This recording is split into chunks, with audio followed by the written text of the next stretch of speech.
A person who was a little cynical gave ratings to various kinds of sermons. And these were his ratings.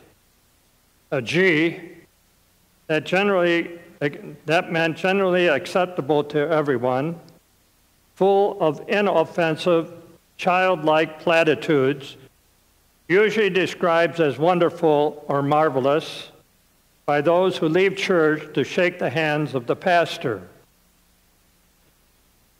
MC, for more mature congregations. At times, this sermon makes the gospel relevant to today's issues. It may even contain mild suggestions for change, often described as challenging or thought-provoking, though no one intends to take any action or change any attitudes. R, definitely restricted to those not upset by truth. This sermon tells it like it is and threatens the comfortable. Most often described as disturbing or controversial.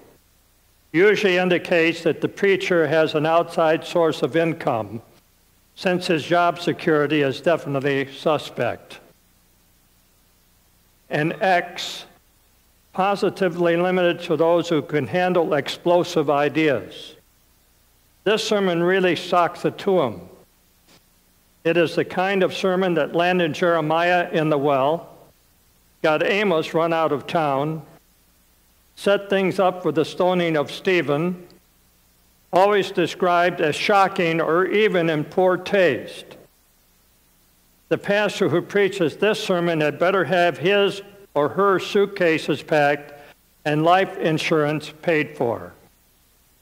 Well, I don't know where this might fit into any of those, but today, in the first reading, it mentions here for Jeremiah, and Jeremiah had a lot of tough things to do. The Lord, and that's why sometimes they didn't want to be prophets, because they would always seem to want to give bad news to people, and they would not be getting much affirmation.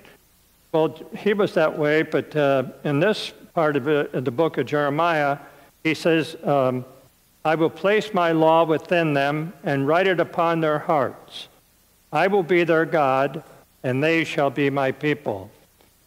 Now, I believe that God has instilled in each and every one of us a desire for Him. People are searching for God, and sometimes we don't know we're searching for God. A few years, maybe 3 or 4 years ago, whatever it was, I was at a dinner at Indiana State University, and sitting around the table there, and maybe 8 of us at table.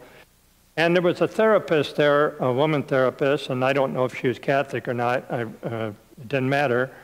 But in the conversation, I asked her, I said, why do you think so many people are going on dope? Young, middle-aged, older people. It's so prevalent out there. And right away, she answered and said, they're searching for God. And I didn't expect that answer, but I think there's a lot to that answer.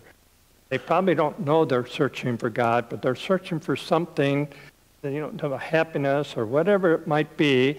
And then if you said, well, hey, God is the person you're searching for, they wouldn't want to hear that. Don't give me any of that religion stuff. I'm not, that's not what it's all about. And I remember one of my nieces, her name is Megan, and at that particular time in her life, she worked for Progressive Insurance Company. And one of the big shots of the company took her out to lunch, and in the conversation, he happened to say, well, I make mega bucks. I have all, I make a lot of money. I have all that money could buy, everything. He says, but there's something missing. There's something missing. And she said, yes, it's God. And he wasn't ready to hear it at that particular time. Maybe later on he did. I don't know. But she was right on. It's God. There's something missing.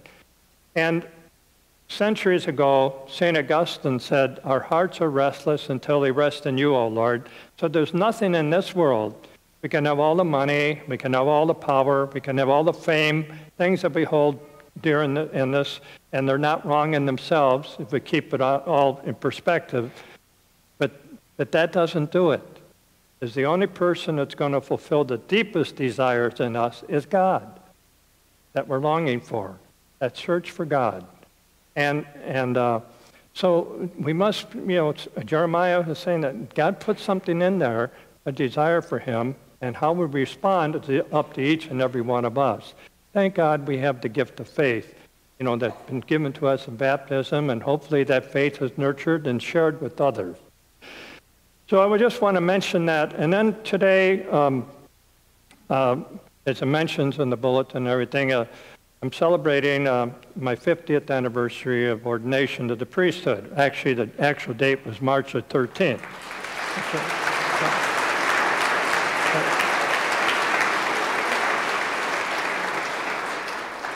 Thank you. And so a year ago at this time, I'm going to deviate here from the scriptures. A year ago at this time, I had no idea that I would be at St. Bonaventure at this time. And so we talked about maybe having something at St. Benedict's in Terre Haute, Indiana, to celebrate my 50 years. And so we set March the 15th this year because it was 2 days. You can't eat meat and all that on the Fridays of Lent. So we thought, Sunday would be a good day and have the Mass and then reception and so forth, which I did last weekend. I was there to celebrate because we had set that day up, not realizing I would not be there. I expected to be there at this time this year. But the Lord has other plans, see? And things developed. And anyway, make a long story short, I'm at St. Bonaventure, and I love being here. And it brings back great memories, being the pastor here and so forth. And great memories of this area. I love the Twin City area. I was ordained at St. Paul Cathedral in 1965 by Archbishop Leo Binns. So it brings back memories. And at that particular time, the diocese had a policy of ordaining their men either in February or March, and then they would finish their studies in June. So on weekends, we would go out and have Mass at parishes and hear confessions and get some of the practical along with the theological studies. At that particular time, too, I was assigned to Holy Family Church in St. Louis Park. And they wanted the same person every week, and so I was certainly willing to do that. It was a grace time for 3 months. The priests there were wonderful. I have so much for which to be thankful for them, to the early days of the priesthood, on what they taught and so forth. So that brings back those memories. And then I think, how grateful I am for those 50 years. They've gone by so quickly. As you look back, you wonder where it all went. Maybe going through it, sometimes it didn't seem fast enough, but it was wonderful, 50 years. And of course, 9 years of that was here at St. Bonaventure, and such good memories of those years. And it's great to be back. And to be with Father Richard, I have great respect for this man. And I know that he's going to be celebrating his 40 years next month.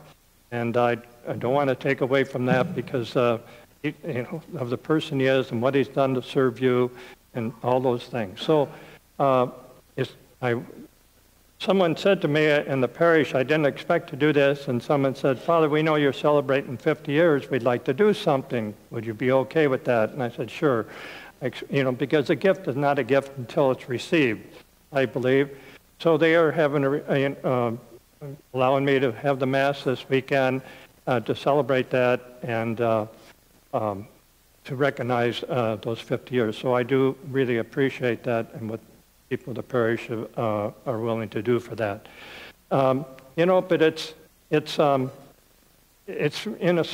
if I can say this, not about me, it's about Christ.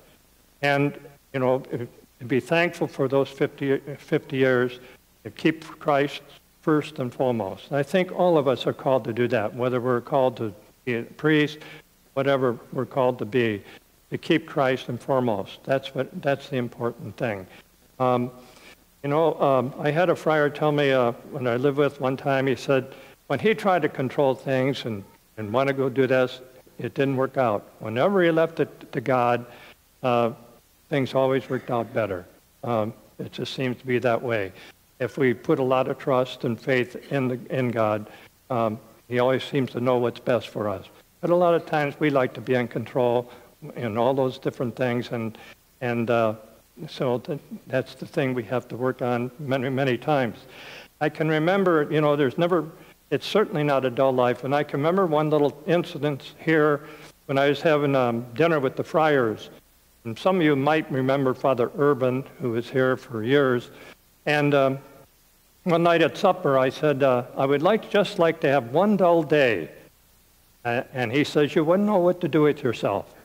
And so, you know, that's the way it is in the priesthood. There's no 2 days alike. And so I praise and thank the Lord for this gift of vocation. I praise and thank for people like you who have been a gift to me and helped me persevere in that vocation. And I just ask your prayers, continued prayers for that intention. May God bless you.